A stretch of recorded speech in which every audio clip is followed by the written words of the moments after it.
The nurses outside my hospital room spoke Spanish about pulling the plug and thought I was unconscious. The motorcycle accident happened on a Thursday afternoon in early November, when a delivery truck ran a red light at the intersection of 5th and Madison. I was heading home from my shift at the bookstore, taking my usual route through downtown Portland, when the truck's front bumper caught my rear wheel and sent me flying across 2 lanes of traffic. My helmet cracked against the pavement hard enough to split it down the middle, and the last thing I remember before everything went dark was the sound of tires squealing and someone screaming. The next thing I knew, I was waking up in what felt like a fog, unable to move or open my eyes but vaguely aware of voices around me and the steady beeping of machines. My name is Daniel Ortega, and I spent 11 days in what doctors called a minimally conscious state, while hospital staff discussed ending my life in Spanish right outside my room, completely unaware that I understood every single word they were saying. The first few days after the accident were a complete blank, just darkness and occasional flashes of sensation that might have been real or might have been dreams. According to the medical records I read later, I was brought into Providence Memorial Hospital with severe head trauma, 3 broken ribs, a fractured collarbone, and internal bleeding that required emergency surgery. The neurosurgeon, Dr. Whitmore, induced a medical coma to reduce brain swelling and give my body time to stabilize. For 72 hours I was completely hooked up to a ventilator and surrounded by machines monitoring every function. My father flew in from San Diego the day after the accident and barely left my bedside, while my younger sister Lucia drove up from Eugene and spent hours reading to me even though I couldn't respond. They were told the first week would be critical, that my brain activity was present but minimal, and that there was no way to know if I'd wake up or what condition I'd be in if I did. On day 4, they started reducing the sedation to see if I'd regain consciousness on my own. That's when things got complicated, because I didn't wake up the way they expected. I could hear sounds and feel sensations, but I couldn't open my eyes or move any part of my body. It was like being trapped inside a broken machine, aware of everything happening around me, but unable to signal that I was actually there. The medical term for it is locked-in syndrome, though the doctors didn't realize that's what was happening at first. They assumed I was still deeply unconscious based on my lack of response to stimuli, even though inside my head I was screaming at them to notice I was awake. The first clear memory I have after the accident was hearing my father's voice close to my ear, speaking in English about how strong I was and how I needed to fight. His hand was holding mine, squeezing gently, and I tried with everything I had to squeeze back, but my fingers wouldn't respond to the commands my brain was sending. Dr. Whitmore came by that evening to check on me and explained to my father that my Glasgow Coma Scale score was still very low, indicating minimal brain function. He said the next few days would show whether the swelling had caused permanent damage or if I might gradually improve. I wanted to scream that I could hear him, that I understood every word, but my body remained completely unresponsive. After he left, I heard my father crying quietly beside my bed, and the sound of his grief was worse than any physical pain from my injuries. Lucia arrived shortly after and started reading from 100 Years of Solitude in Spanish, the way our grandmother used to read to us when we were kids. Her voice was soothing and familiar, and I focused on the words, trying to use them as an anchor to stay present instead of drifting back into the fog. She read for almost an hour before a nurse came in to check my vitals and told her visiting hours were ending soon. The nursing staff rotated in 3 shifts, and most of them were professional and kind when they came to turn me or adjust my IV or check the machines. But there were 2 nurses on the night shift who spoke Spanish to each other while they worked, clearly assuming that the unconscious white guy in the bed couldn't understand them. I heard them for the first time on my 5th night in the ICU, their voices carrying from the hallway outside my room as they discussed their patient assignments. One of them, whose voice was higher and younger sounding, complained about having to deal with the vegetable in room 412, that's what she called me, a vegetable. The other nurse, older with a raspier voice, laughed and said, "At least vegetables don't complain or ring the call button every 5 minutes." Their casual cruelty shocked me, but I couldn't do anything except lie there and listen as they continued their conversation just outside my door. The younger nurse, I later learned her name was Carmen from her badge when she leaned over me, came in to adjust my feeding tube and spoke to her colleague in rapid Spanish about how it was a waste of resources keeping people like me alive when the outcome was probably going to be death or permanent vegetation anyway. She said it matter-of-factly, like she was discussing the weather, while her hands efficiently checked the tube placement and recorded numbers on my chart. The older nurse, whose badge read loose, agreed and mentioned that the family was in denial about the prognosis, that they needed to accept he wasn't coming back and let nature take its course. I felt a surge of rage so intense that I tried again to move, to open my eyes, to do anything that would show them I was aware, but my body remained frozen. They finished their tasks and left, and I was alone with the knowledge that my night shift nurses had already written me off as a lost cause not worth saving. Over the next several days, I became more alert inside my paralyzed body, able to track time better and distinguish between different voices and sounds. My father visited every day, usually in the morning before he had to make work calls from the hospital cafeteria. Lucia came in the afternoons and continued reading to me in Spanish, switching between novels and news articles to keep the content varied. Dr. Whitmore stopped by twice daily to check my progress and adjust medications, always speaking to my family in careful, measured tones about realistic expectations and the possibility that I might never regain meaningful consciousness. Meanwhile, the nursing staff continued their routines, some treating me with dignity and care, others talking about me like I was already dead. Carmen and Luz worked the night shift from 11 p.m. to 7 a.m., and I came to dread their arrival each evening because I knew I'd have to listen to them discuss my case in Spanish with the casual callousness of people who'd become desensitized to suffering. On day 8, something changed in the medical team's approach to my care. I heard Dr. Whitmore talking to a colleague outside my room about the costs of long-term ICU care and the ethical considerations of continuing aggressive treatment for patients with poor prognoses. He mentioned that my insurance had already been billed over $200,000 and that the hospital ethics committee might need to get involved soon if I didn't show signs of improvement. His colleague, another doctor whose voice I didn't recognize, suggested that the family should be counseled about palliative care options and the possibility of withdrawing life support. The conversation was in English and carefully worded, but the message was clear. They were starting to give up on me. That night, Carmen and Luz were more explicit in their Spanish discussions outside my room. Carmen said she'd heard the doctors were going to recommend pulling the plug soon, and Luz responded that it was about time because keeping brain-dead patients on machines was just prolonging the inevitable and taking up beds that could go to people who actually had a chance. I felt panic rising in my chest, which was ironic because I couldn't even control my own breathing without the ventilator. They were talking about ending my life based on the assumption that I wasn't aware, that I couldn't hear or understand or feel anything.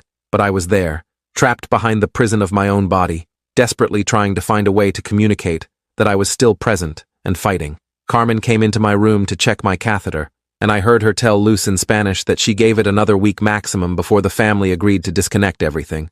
She said families always held on too long, making the patient suffer needlessly when the merciful thing would be to let them go. Her hands were rough as she adjusted the tubing, and I wanted to scream at her that I could feel that I wasn't some inanimate object she could manhandle. She finished her task and left, making a comment in Spanish about how at least I didn't require much work, since I couldn't move or respond to anything. The next morning, my father arrived earlier than usual, and I could hear the exhaustion in his voice when he greeted the day shift nurse. He'd been sleeping in the hospital waiting room for over a week, leaving only to shower at a nearby hotel and make necessary phone calls. Lucia had gone back to Eugene temporarily to handle some work obligations, but called multiple times a day for updates. Dr. Whitmore came by during morning rounds and asked my father to step into the hallway for a private conversation. I couldn't hear everything they said, but I caught enough words to understand they were discussing next steps and the possibility of moving me to a long-term care facility if my condition didn't improve. My father's voice cracked when he asked if there was any chance I'd wake up, and Dr. Whitmore's response was carefully non-committal, lots of medical jargon that essentially meant they didn't know but weren't optimistic. After the doctor left, my father came back to my bedside and held my hand in silence for a long time. I could feel the warmth of his palm against mine and the slight trembling of his fingers, and I concentrated every bit of mental energy I had on trying to squeeze back, trying to move even a millimeter to show him I was there. Nothing happened. My hand remained limp and unresponsive, and eventually my father let go and left to make phone calls. I spent the rest of the morning alone, except for periodic nurse visits, practicing in my head how I might move different body parts.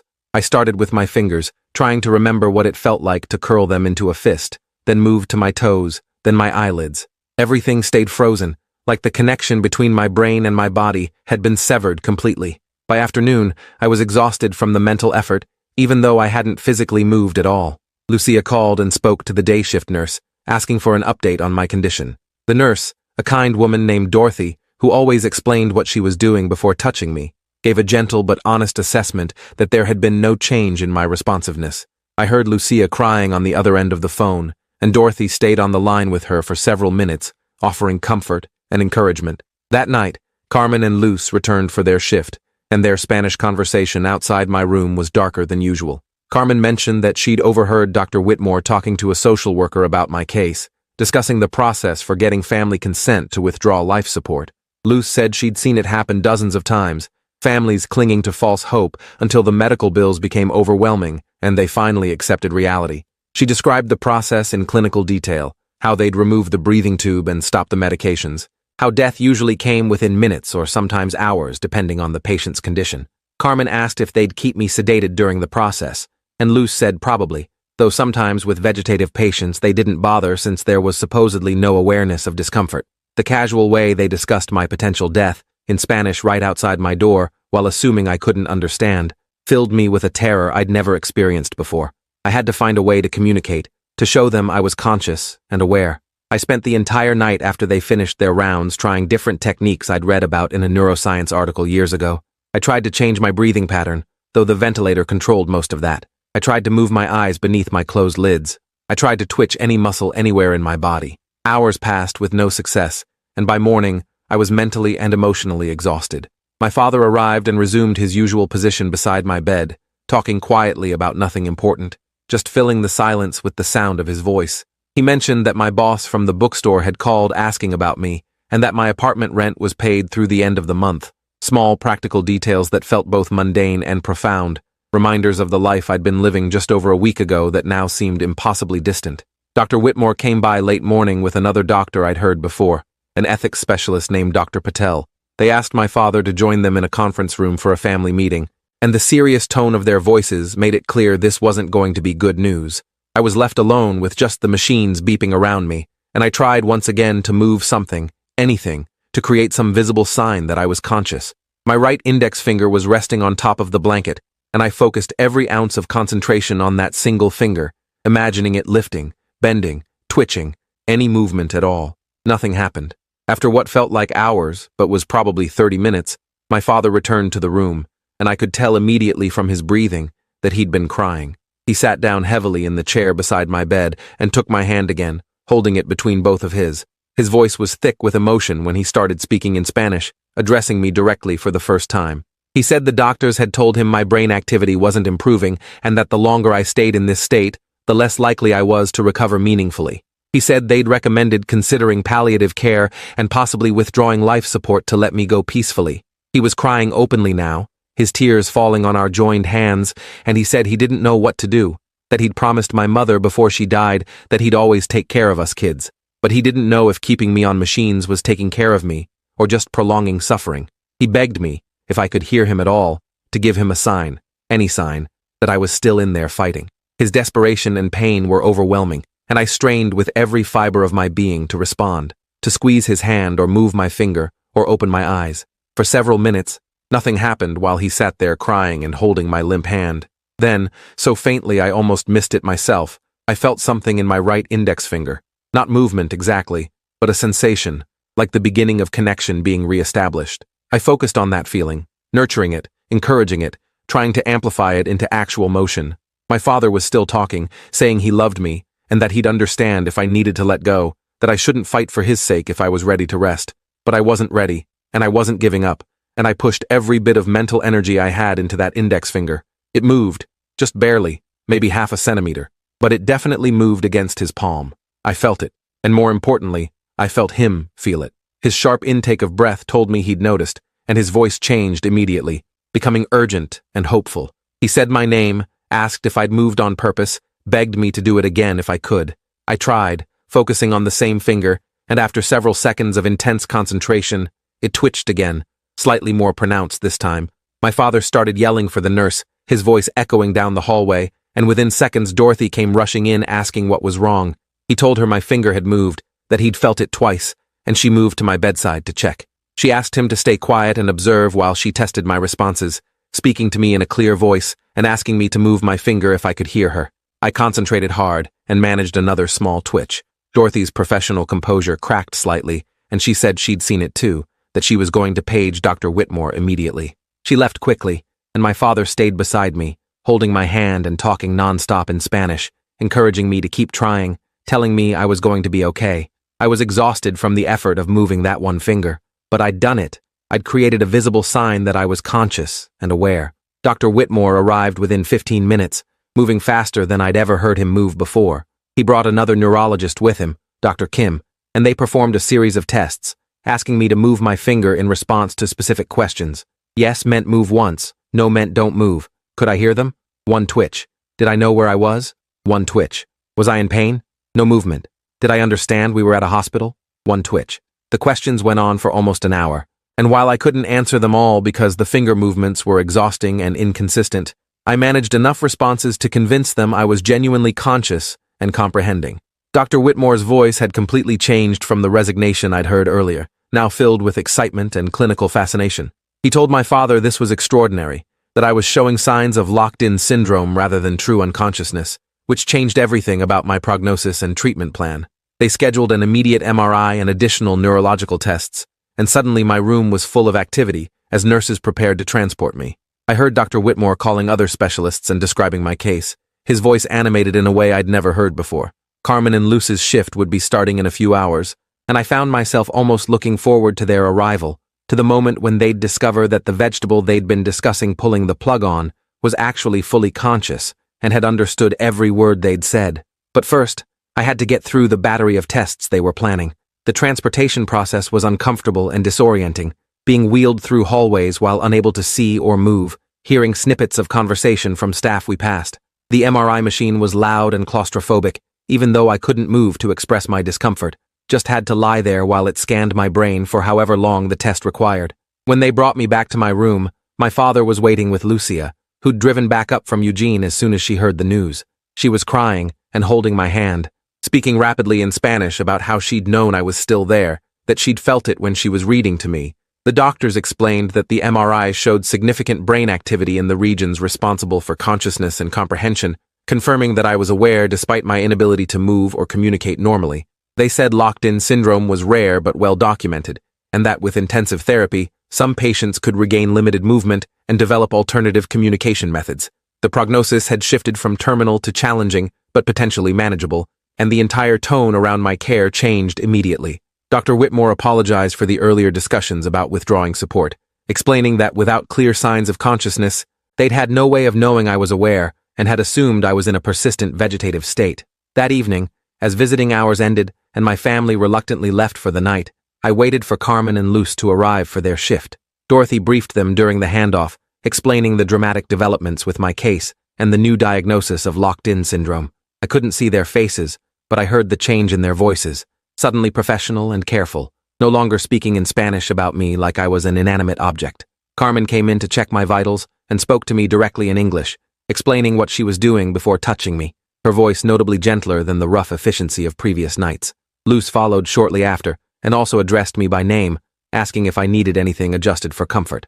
The irony wasn't lost on me that discovering I was conscious had instantly transformed me from a vegetable to a patient deserving of basic dignity and care. Over the next few days, the medical team established a more sophisticated communication system using eye movements, which I'd started to regain limited control over. They set up a board with letters and common words, and I could slowly spell out messages by looking at different positions. It was exhausting and painfully slow, but it was communication, proof that I was a person with thoughts and needs, and not just a body being kept alive by machines. My father stayed by my side constantly, and Lucia took family leave from her job to help coordinate my care. One of the first things I spelled out once I had enough control was a message asking to speak to someone in hospital administration. My father wasn't sure why, but he honored the request and arranged for a patient advocate to visit my room. The advocate, a middle-aged woman named Patricia, who'd worked at the hospital for 20 years, introduced herself and explained she was there to address any concerns about my care. Using the eye-tracking board, I slowly spelled out a message that took almost 30 minutes to complete. I told her about Carmen and Luce, about their conversations in Spanish outside my room, about how they'd called me a vegetable, and discussed pulling the plug while assuming I couldn't understand them. I explained that I was fluent in Spanish, that I'd heard and understood everything, and that their behavior while I'd been unable to defend myself was completely inappropriate. Patricia's face went pale as she read my laboriously spelled message, and she asked several clarifying questions to make sure she understood correctly. My father, who'd been watching the whole exchange, looked horrified when Patricia explained what I'd communicated. Patricia took detailed notes, including the specific dates and times I remembered their conversations, and assured me this would be investigated immediately. She apologized profusely on behalf of the hospital and promised that appropriate action would be taken.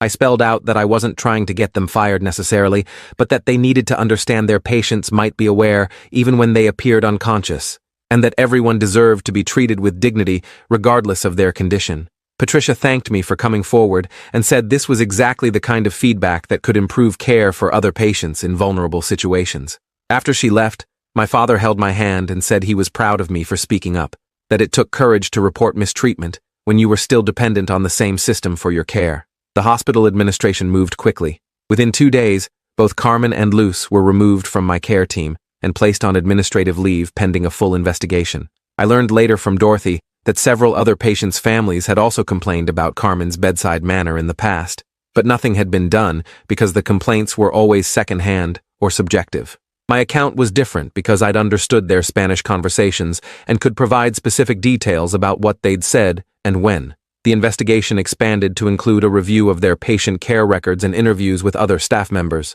Dorothy mentioned that the incident had sparked a larger conversation about patient dignity and the assumptions staff sometimes made about unconscious or unresponsive patients. My recovery was slow but steady. After 2 weeks, I'd regained enough muscle control to breathe on my own, and they removed the ventilator, which felt like a victory, even though I still couldn't speak. Physical and occupational therapists worked with me daily, helping me relearn basic movements that most people took for granted. My right hand was the first to show significant improvement, progressing from single finger twitches to being able to grip objects weakly. Speech therapy started once I could control my facial muscles enough to attempt forming words, though my voice was hoarse and barely audible at first. Every small milestone felt monumental after spending days completely trapped inside my paralyzed body. My father documented everything, taking photos and videos that he said we'd look back on someday as evidence of how far I'd come. 3 weeks after the accident, I was transferred out of ICU to a regular hospital room, which felt like graduating to a new level of recovery. The room had a window with actual sunlight, and my family could visit during extended hours without the strict ICU restrictions. Lucia brought my laptop and set up a text-to-speech program that I could control with eye movements, giving me a much faster way to communicate than spelling things out letter by letter. The technology wasn't perfect, but being able to generate full sentences and have conversations at a semi-normal pace was incredibly freeing. I used it to thank the nurses who'd treated me with kindness, even when they thought I couldn't perceive it, and to chat with friends who visited and needed reassurance that I was still myself, despite the physical limitations. The hospital's investigation into Carmen and Luz concluded after 3 weeks. Patricia came to my room to update me on the outcome, explaining that both nurses had been terminated for violations of patient dignity and professional conduct standards. The specific Spanish conversations I'd reported had been corroborated by checking which patients they'd been assigned to on those nights and matching my timeline to their shift logs. Other staff members had also come forward during the investigation with their own concerns about the 2 nurses' attitudes toward certain patients. Patricia said the hospital was implementing new training programs for all staff about locked-in syndrome and the importance of maintaining professional behavior around all patients, regardless of their apparent consciousness level. She thanked me again for speaking up and said my experience would likely prevent similar situations with other vulnerable patients. I had mixed feelings about the outcome. Part of me felt guilty that 2 people had lost their jobs because of my report, but a larger part recognized that their behavior had been genuinely harmful and could have resulted in my death if I hadn't found a way to communicate. They'd discussed withdrawing my life support while I was fully conscious and aware, treating me like an inconvenient object rather than a human being. That wasn't acceptable regardless of the circumstances, and other patients deserved better care than what Carmen and Luz had been providing. My father said I'd done the right thing, that accountability was important, especially in healthcare settings where patients were often powerless to advocate for themselves. Lucia agreed, and pointed out that if Carmen and Luz had been comfortable saying those things about me, they'd probably said similar things about other patients who truly were unconscious and would never be able to report it. By the end of my 4th week in the hospital, I'd regained enough function to feed myself with assistance and to speak in short sentences, though my voice was still weak and my words sometimes slurred. The neurological team was cautiously optimistic about my continued recovery, though they emphasized that locked-in syndrome was unpredictable, and I might always have some level of physical limitation. I was scheduled to transfer to an intensive rehabilitation facility where I'd spend several months working on regaining as much independence as possible. The physical therapy sessions were brutal, requiring me to relearn movements my body had forgotten how to perform, but I pushed through them with determination, fueled partly by the memory of lying paralyzed while nurses discussed ending my life. That experience had given me a fierce appreciation for every tiny bit of autonomy I could reclaim. Dr. Whitmore came to check on me one last time before my transfer, and we had a conversation using my text-to-speech program about everything that had happened. He apologized again for the initial discussions about withdrawing support, explaining that medical ethics in cases of severe brain injury were incredibly complex and that doctors had to make difficult decisions with incomplete information. I understood his position intellectually, but emotionally, it was still difficult to reconcile that the same doctors who'd saved my life had also seriously considered ending it. He acknowledged that discomfort and said it was why my case would be used as a teaching example in medical ethics courses, an illustration of why doctors needed to be extremely cautious about assumptions regarding patient consciousness. He promised to follow my recovery progress and said he hoped to see me walking into his office someday under my own power. The rehabilitation facility was intense but effective. I worked with therapists 8 hours a day, 6 days a week, gradually rebuilding strength and coordination in my muscles. My speech improved significantly within the first month, going from barely audible whispers to relatively normal conversation with only occasional slurring. My fine motor control came back slower, but by month 3, I could type on a keyboard and handle basic self-care tasks without assistance. The occupational therapist said I was an unusually motivated patient, and I told her about lying paralyzed and listening to nurses discuss pulling my plug, which she said explained a lot about my drive to recover. Walking was the biggest challenge because my balance and coordination had been severely affected, but with leg braces and a walker, I managed my first independent steps 4 months after the accident. My father and Lucia visited every week, bringing news from the outside world and encouragement when the therapy sessions became overwhelming. Friends from the bookstore sent cards and videos, and my boss assured me my job would be waiting whenever I was ready to return. The psychological aspects of recovery were almost as challenging as the physical ones, dealing with PTSD from the accident and from the experience of being trapped in my body. The facility's psychologist specialized in trauma, and our sessions helped me process the fear and anger I felt about everything that had happened.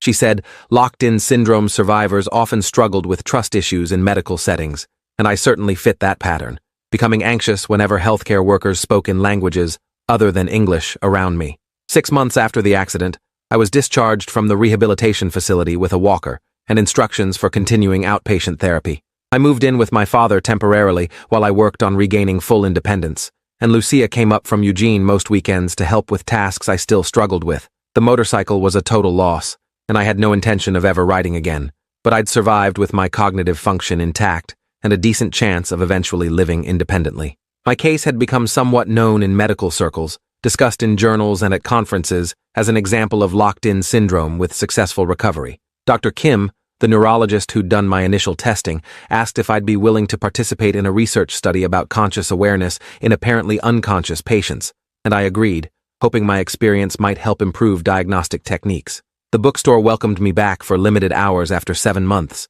and being able to work again, even just a few shifts a week, felt like reclaiming a piece of my pre-accident identity. Customers who'd heard about what happened would sometimes ask questions, and I'd gotten comfortable with a brief explanation about the accident and recovery. What I didn't usually mention was the part about the nurses discussing pulling my plug in Spanish, assuming I couldn't understand. That detail felt too personal and complex to share casually, though I did talk about it in therapy and occasionally with close friends. It had fundamentally changed how I viewed medical care and patient advocacy, making me much more aware of how vulnerable people in hospitals truly were. Carmen and Luz's termination had been the talk of the hospital nursing staff for weeks, according to Dorothy, who stayed in touch with periodic updates. Some nurses had been shocked by their behavior, while others had defended them, saying they'd just been venting and hadn't meant any real harm. That division bothered me because it suggested some healthcare workers still didn't fully grasp that unconscious or unresponsive patients might be aware and deserving of the same respect as alert patients. The hospital's new training program was supposedly addressing that issue, but changing institutional culture took time. I hoped that my willingness to report what I'd experienced might make at least some staff members think twice before assuming their patients couldn't hear or understand them. A year after the accident, I attended a support group for locked-in syndrome survivors and families, something my psychologist had recommended. The group met monthly at a community center, and I was surprised by how many members there were, people at various stages of recovery or living with permanent limitations. Hearing their stories and sharing mine created a sense of community I hadn't realized I needed. Many of them had experienced similar issues with medical staff making assumptions about their awareness, and several had stories about inappropriate conversations they'd overheard while appearing unconscious.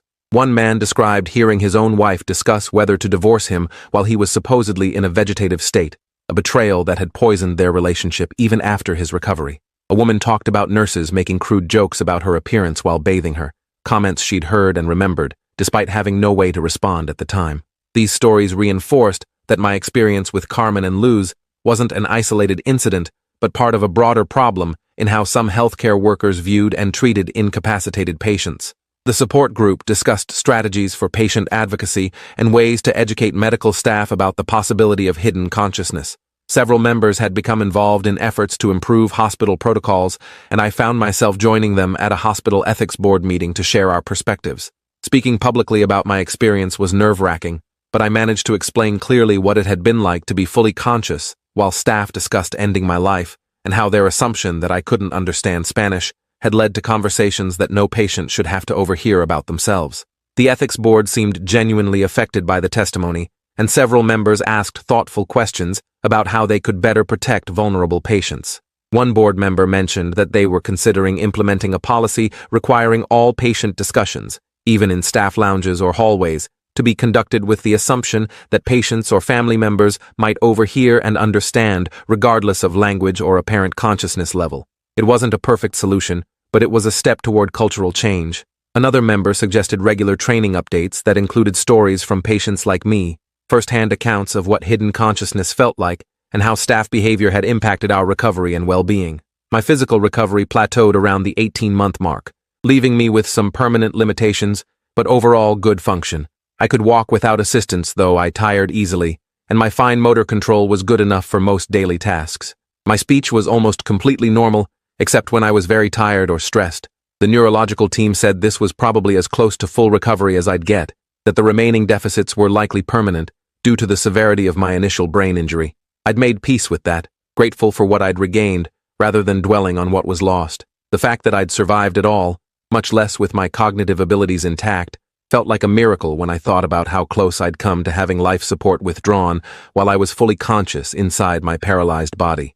My father eventually admitted that he'd been hours away from signing the papers to withdraw life support when my finger had twitched. Dr. Whitmore had scheduled a family meeting for that afternoon to finalize the decision, and my father had spent the morning praying for a sign, any indication of whether he was making the right choice. He said feeling my finger move against his palm had been the clearest answer to prayer he'd ever received, and he'd never doubted since that moment that I was going to survive. Lucia said she'd always felt my presence when she read to me in Spanish, that she'd sensed I was listening even when the doctors insisted I was unconscious. Looking back, I realized how fortunate I'd been that my family hadn't given up sooner, that I'd regained the ability to communicate before the ethics committee meeting that Dr. R. Whitmore had mentioned. The settlement from the motorcycle accident provided enough financial cushion that I didn't have to rush back to full-time work, giving me space to focus on recovery and advocacy work.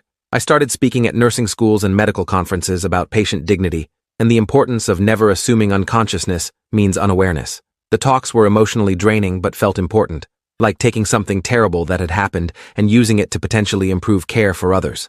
Students always had thoughtful questions, and I appreciated their genuine interest in learning from my experience. Some shared stories about clinical rotations where they'd witnessed staff making assumptions about unresponsive patients, and several said my talk had changed how they'd approach patient care in their future careers. Carmen and Luz never reached out to apologize, and I didn't expect them to. Patricia from the hospital administration mentioned that both had found work at other facilities, though presumably with the termination on their records, future employers would ask questions. I hoped the experience had taught them something about patient dignity, but I'd never know for sure. What I did know was that their behavior, while hurtful and inappropriate, had ultimately motivated me to advocate for better patient care standards. If they'd treated me with basic respect and dignity during those 11 days when I was locked in and vulnerable, I might not have become involved in healthcare advocacy at all. Sometimes the worst experiences push people toward their most meaningful work. 2 years after the accident, I was invited to speak at Providence Memorial Hospital's staff appreciation event, which felt surreal given that I'd been a patient there fighting for my life. The invitation came from Dr. Whitmore, who explained that the hospital wanted to acknowledge how my case had transformed their approach to patient care and consciousness assessment. I accepted, though I was nervous about returning to the place where I'd experienced such trauma.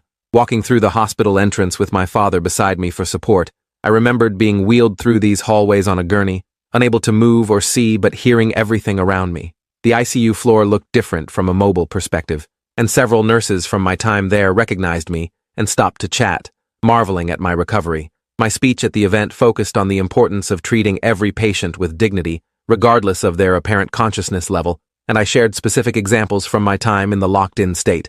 I mentioned hearing staff members discuss my prognosis in ways that assumed I couldn't understand, and how isolating and terrifying that had been. I thanked the nurses and doctors who'd treated me with respect and kindness, even when they thought I couldn't perceive it, and I acknowledged that healthcare workers face enormous stress and challenges that can lead to compassion fatigue. But I emphasized that patients are always deserving of basic human dignity, and that the words spoken around them matter even when they can't respond. The room was completely silent when I finished, and several staff members approached afterward to thank me for sharing my story and to promise they'd remember my words when caring for future patients. Dr. Whitmore pulled me aside before I left and mentioned that the hospital had implemented several policy changes directly because of my case. All staff now received annual training on locked-in syndrome and hidden consciousness. Patient discussions were required to be conducted as if the patient could hear and understand, and they'd improved their neurological assessment protocols to catch signs of awareness more quickly. He said my willingness to report what I'd experienced with Carmen and Luce, despite the potential awkwardness of remaining under the same hospital's care, had been the catalyst for meaningful institutional change. He hoped I felt proud of that legacy, because the policies I'd influenced would protect countless future patients in vulnerable situations. Looking back from the perspective of 2 years, the entire experience felt both distant and intensely present.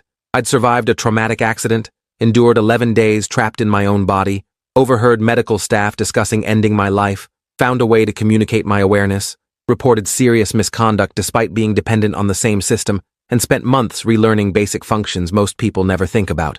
The journey had been exhausting and terrifying and painful, but it had also given me purpose and perspective I'd never had before. I understood vulnerability in a way most people fortunately never would, and that understanding made me more empathetic to others facing medical challenges or depending on caregivers for basic needs. My story had a relatively happy ending, successful recovery and meaningful advocacy work, and policy changes that would help others. But I never forgot how easily it could have gone differently. How close I'd come to having my life support withdrawn while I was fully conscious and aware. That knowledge stayed with me, a reminder of how fragile the line between life and death could be, and how critical it was that healthcare workers maintained their compassion and professionalism even in the most challenging circumstances. The nurses outside my hospital room had spoken Spanish about pulling the plug, confident that I couldn't understand. They'd been wrong about that, and their mistake had ultimately led to positive changes in how vulnerable patients were treated. Sometimes the universe provided teachable moments in the most unexpected and difficult ways, and it was up to us to learn from them and do better going forward. Appreciate you watching this far. If you enjoyed it, drop a like, leave a comment, and subscribe so you won't miss the next story.